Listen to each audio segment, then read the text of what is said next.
પ્રજાસત્તાક દિવસ નિમિત્તે શાળામાં પધારેલા આપ સૌ મહેમાનોનું હું હાર્દિક સ્વાગત કરું છું. આજનો મારો વિષય છે પ્રજાસત્તાક દિવસ. તે શાંતિથી સાંભળવા મારી નમ્ર વિનંતી. 26મી જાન્યુઆરી એ આપણું રાષ્ટ્રીય તહેવાર છે અને આ તહેવાર કાશ્મીરથી કન્યાકુમારી સુધી સમગ્ર ભારતભરમાં ખૂબ હર્ષોલ્લાસથી ઉજવાય છે.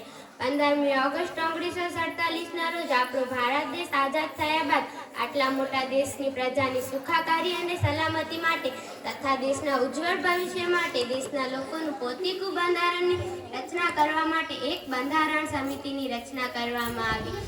ભારત દેશ માટે એક ઉમદા બંધારણ નિર્માણ પામે તે હેતુથી બંધારણ સમિતિએ દુનિયાના વિવિધ દેશોના બંધારણોનો અભ્યાસ કરીને આપણા બંધારણની રચના કરી અને 26મી જાન્યુઆરીએ આ બંધારણને ભારતની જનતાએ અપનાવીને એક નવા યુગની શરૂઆત કરી. આ દિવસ એટલે 26મી જાન્યુઆરી અને આ દિવસ ભારતની જનતા માટે ખૂબ સ્વાભિમાનનો દિવસ હતો.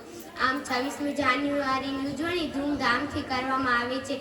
ભારત દેશની તમામ વિશ્વવિદ્યાલયો, સ્કૂલો, કોલેજો વગેરે તમામ જગ્યાએ તિરંગો ઝંડો ફરકવામાં આવે છે. સ્કૂલો અને કોલેજોમાં સાંસ્કૃતિક કાર્યક્રમોનું આયોજન કરવામાં આવે છે અને ધૂમધામથી ઉજવણી કરવામાં આવે છે. રાજધાની દિલ્હીમાં પણ ખૂબ જોરોશોરોથી મુખ્ય કાર્યક્રમોનું આયોજન કરવામાં આવે છે.